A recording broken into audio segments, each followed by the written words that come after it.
Hey there guys, welcome to the video. My name is Pushpinder Gill and today we're going to be talking about derivatives.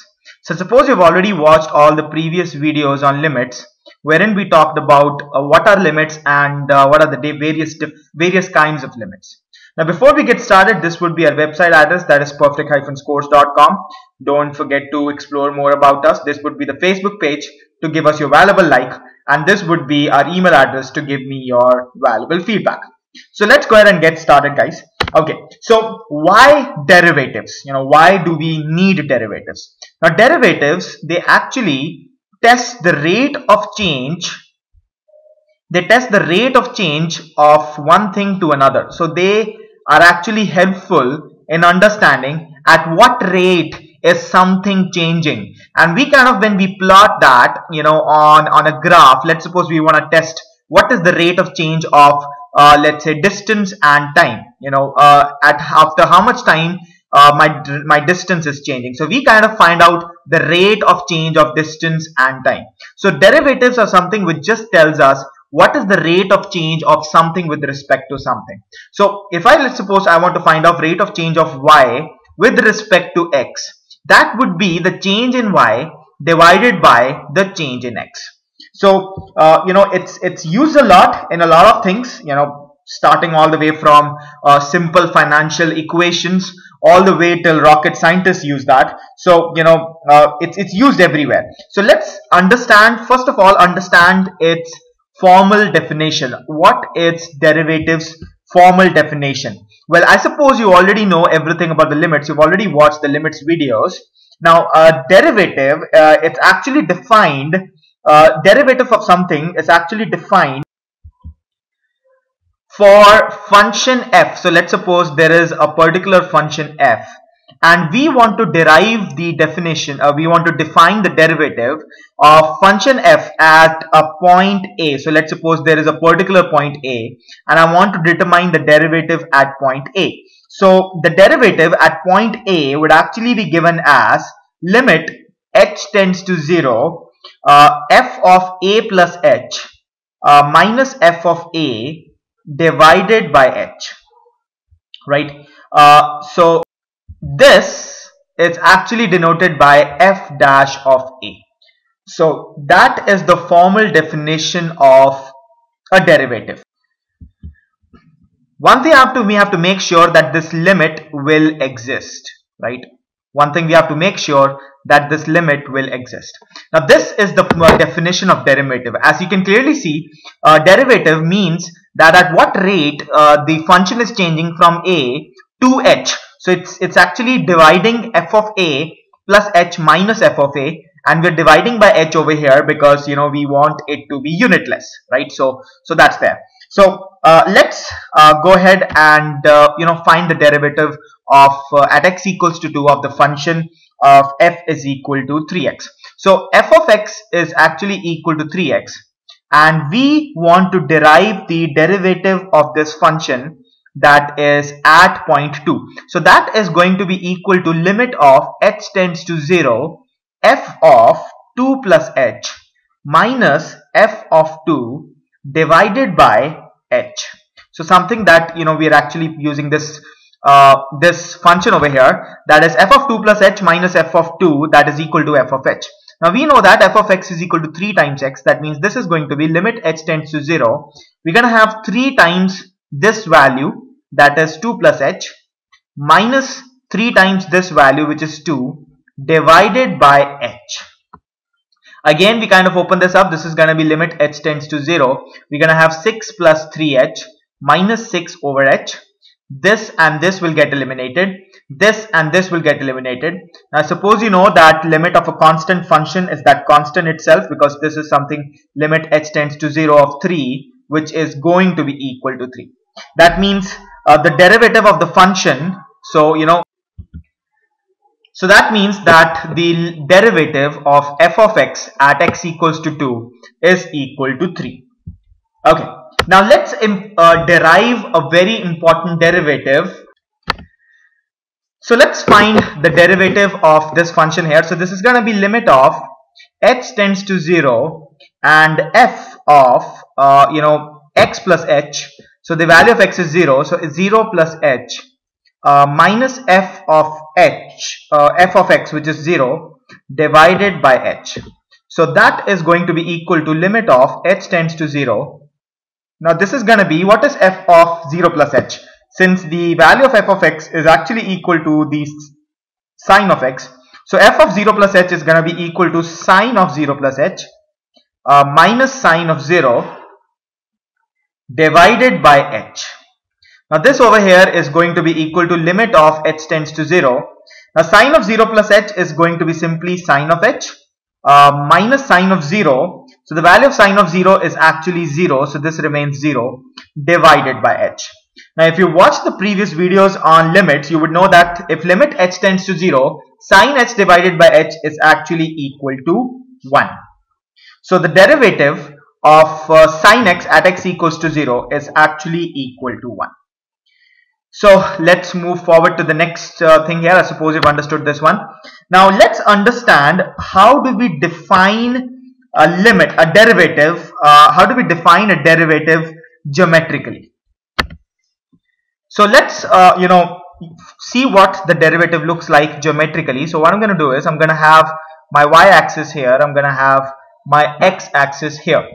Now what we're going to do is, we're going to assume a function. Let's suppose this is a function, it's like kind of a curve, and we are going to find the derivative of that function at this point. Let's say that this point over here is point A, which means the distance all the way from here till here. Let's suppose the distance all the way from here all the way till here, it's, let's suppose, A, and this distance is something which is the function of A, right? Because the value of f, the value of y would be the function of A. So let's say this is point P, and the coordinates that it has is A and f of A, right? So that is there. Now we are interested in finding out the rate of change of point A from A to A plus h. So let's suppose there's another point. Let's just extend this. Let's say this point, it's a plus h as the x coordinate, and we kind of put this on the graph. So let's just take the graph like this. Okay, just forget that. So this is this point, and this point over here, it's a point, let's say point Q, which has x coordinate as a plus h and y coordinate as f of a plus h. Right, so that's there, and the distance from here all the way till here, it's actually going to be equal to h, because of this is a plus h and this is a, so the difference between them is actually going to be a plus h. So let's say that this angle over here is angle theta, that is the angle made by the x-axis with respect to the line there. Right, now we know that the value of the limit, or the value of the derivative, is equal to limit h tends to 0 f of a plus h minus f of a divided by h. Right, so that is there. Now if we kind of look at this rectangle over here, so let's look at this, sorry, this triangle over here, that it's this triangle. Gonna join this triangle. Now if this is angle theta, this is also going to be angle theta, because it's falling on the same line, and this, it's nothing but this is equal to h. And what is this here? This is this distance minus this distance, which is actually equal to f of a plus h minus f of a, because this distance is f of a plus h, and this distance is f of a, because this distance is f of a. So this is f of a plus h minus f of a. And what is perpendicular divided by base for any triangle? So perpendicular divided by base for any triangle would actually be equal to tangent theta.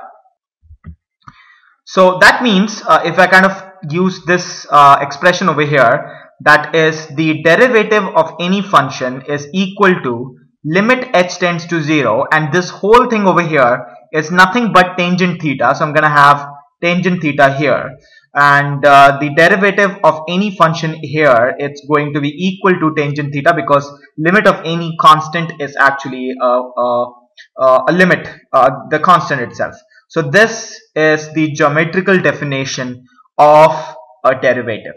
That is that the derivative of any point. So let's suppose if I pick up the derivative at this particular point, that the derivative would be the tangent of the line, that it's the slope of the line that it's tangent to this curve at this particular point, right? So suppose you're understanding what I'm trying to say here. The geometrical definition of a derivative, it's the slope of the line that is tangent to the curve at that particular point, right? So this is the definition of a derivative geometrically, right? Now let's just solve a question on that. Now the question over here says that find the derivative of fx equals to x square. So we have to generally find the derivative of this function. So this is going to be limit h tends to 0 f of x plus h minus f of x divided by h, which is going to be equal to limit h tends to 0. This is going to be x plus h whole square minus x square divided by h, because f of x is equal to x square. This is going to be limit h tends to 0. This is going to be x square plus h square plus 2xh minus x square divided by h. This and this will get eliminated. I'm going to have limit h tends to 0. I'm going to have h square plus 2xh divided by h. This h will get eliminated. I'll have limit of h tends to 0 to be equal to h plus 2x. And if I put the value of h to be equal to 0, I'm going to have the value of limit to be equal to 0 plus 2 times x, which is equal to 2x. So that means the limit of this function, it's actually equal to 2 times x. Fine guys, so let's understand the algebra of these derivative functions. Now before we do that, let's see how the derivatives are denoted. So if I want to, they can be denoted as f of x as well, which is the limit what we have understood. They can also be denoted as let's suppose if I say that I want to find the derivative of a function x with respect to any other function. So let's suppose I want to find the derivative of function x with respect to y. So it will be denoted by dx over dy, right? So or if I want to derive the function y with respect to x, then it will be denoted as dy over dx. So that is how the derivatives are denoted. This is how we're going to do it. Now in the previous question over here, we were supposed to find the derivative of f of x. So if y is equal to x square and we are supposed to find the derivative of y with respect to x, then dy over dx is the way it will be denoted. Fine. So let's understand the algebra of derivative functions. What happens when they are added, what happens when they're subtracted, and so on. So the first thing is about the addition of derivative functions. So let's suppose if we were to find the derivative of sum of two functions, then it's pretty simple. It is going to get added like this. So d over dx of f of x plus d over dx of g of x, right? So that is how you add. Similarly goes for subtraction as well. If I'm supposed to find the derivative of subtraction of two functions, then again this is going to be d over dx of f of x minus d over dx of g of x. So that would be the division of the derivative functions, sorry, subtraction of the derivative functions, right? Now let's see what happens to the product of derivatives. So if I say you have two functions, d of dx of f of x into g of x. Now that will actually be given as we're going to be doing the proof of this in some other video, right? Let me just write that down for you. This is going to be d over dx of f of x, right? So we're going to find the derivative of a function, multiply it with other function, and then we're going to find the derivative of the function that we left out in the previous one, and we're going to multiply it with the other function, right? So that can also be said as if you, let's suppose you have two functions u and v, and you want to find the derivative of both functions, you're going to multiply the derivative of first functions with the other function, and then you're going to multiply the first function with the derivative of the second function. This is also known as this rule here. We're going to be doing the proof of this in the coming videos. So that is how you actually find the derivative of product of two functions. And the last thing is the division. If we were to find the division of two functions here, let's suppose I want to find the division of these functions, then the denominator would actually get we'll square the function here, and then what we're going to do is we're going to find the derivative of the first function, and we are going to multiply that with the second function. Then we're going to subtract it with the derivative. So it's the first function means the numerator. Then we're going to find the derivative of the denominator, and we're going to multiply that with the numerator's function, right?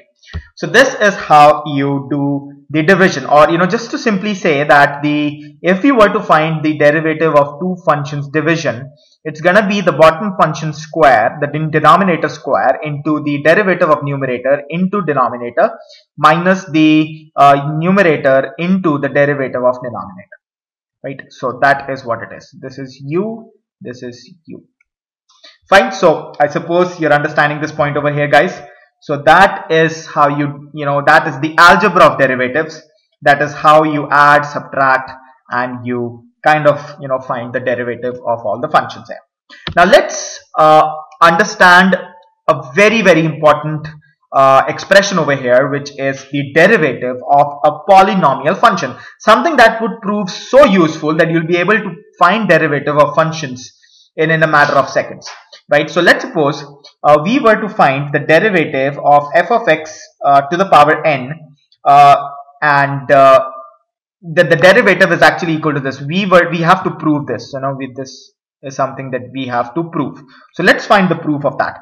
So the derivative of x is going to be equal to limit h tends to 0 f of x plus h minus f of x divided by h. Now if we were to further take away this, the derivative is going to be equal to limit h tends to 0. So f of x plus h is going to be x plus h raised to the power n minus x raised to the power n divided by h.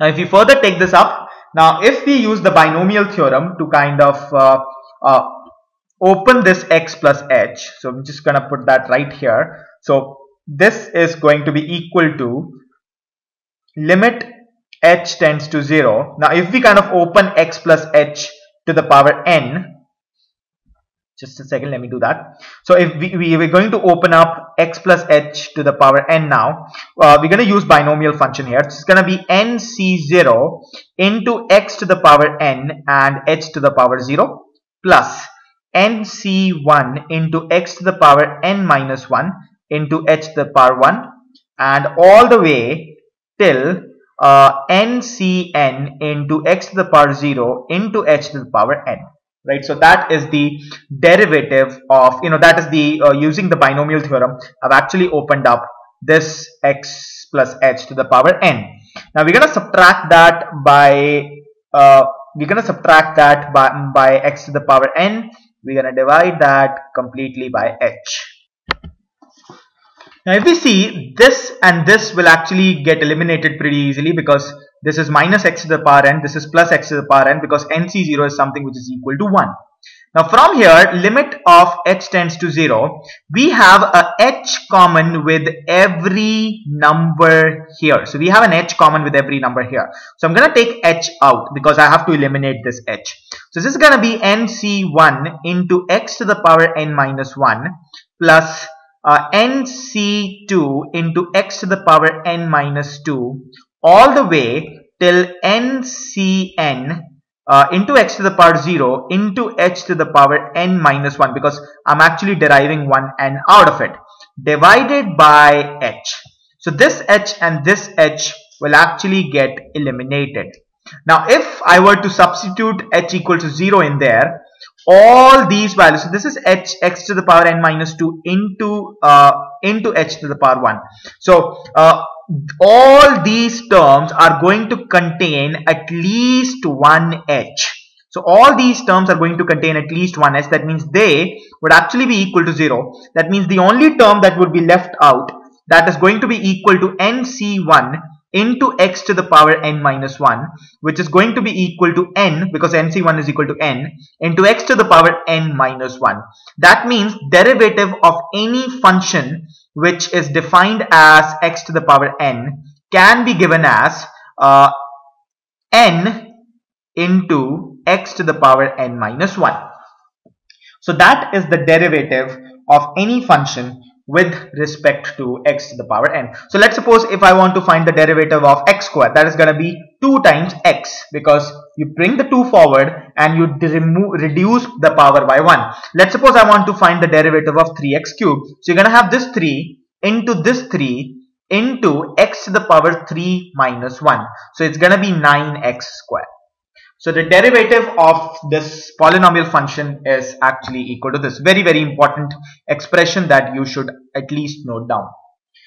So let's already define that for you. So derivative of any polynomial function. So let's suppose we want to consider a polynomial function. Let's suppose f of x is actually equal to an into x to the power n plus a of n minus 1 into x to the power n minus 1 plus a of n minus 2 into x to the power n minus 2 all the way till a1x plus a constant.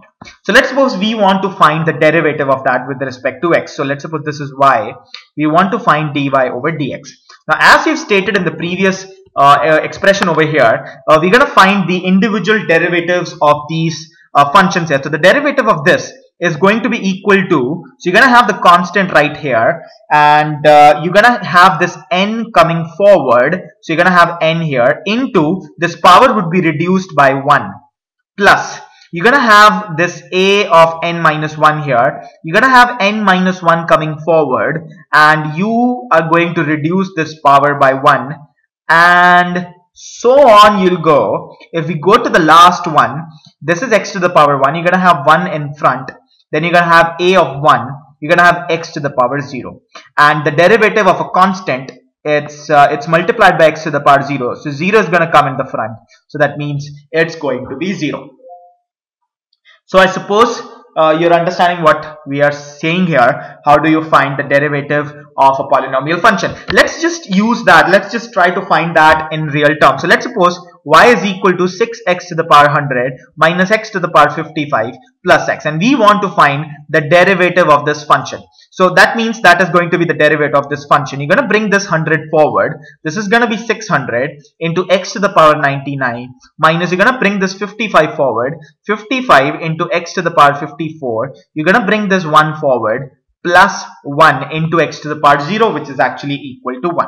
So that is the derivative of this function. Pretty simple, right? So all you have to do is you just have to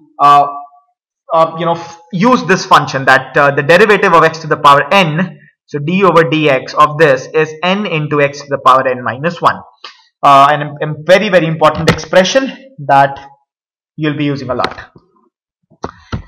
Alright guys, let's see how much is left. Okay, so let's use some examples and find the derivative of these functions. So the derivative, let's suppose we want to find the derivative of this function here. So that is 1 plus x square plus x plus x square and x cube at x equals to 1. So dy over dx is actually going to be equal to, the derivative of this 1 here is going to be 0. The derivative of x is going to be 1. The derivative of x square is going to be 2x. The derivative of x cube is going to be 3x square, all the way till the derivative of this x to the power 50 is 50x to the power 49. And if we want to find the derivative of x equals to 1, we'll substitute the value of x to be equal to 1. This is going to be 1 plus 2 plus 3 all the way till 50, which is going to be equal to 50 into 51 by 2. So suppose you understood. So thank you very much for watching this video, guys. This video covered up the derivatives, right? In the future videos, we're going to be talking a lot about the derivatives of various trigonometric functions and some important expressions that you should know. So before we end up this video, just make sure that you explore more about us at perfect-scores.com and like our Facebook page, and don't forget to send us your valuable feedback at perfectscores89@gmail.com. So this would be all the video, guys. Thank you very much for watching, and I'll see you in the next.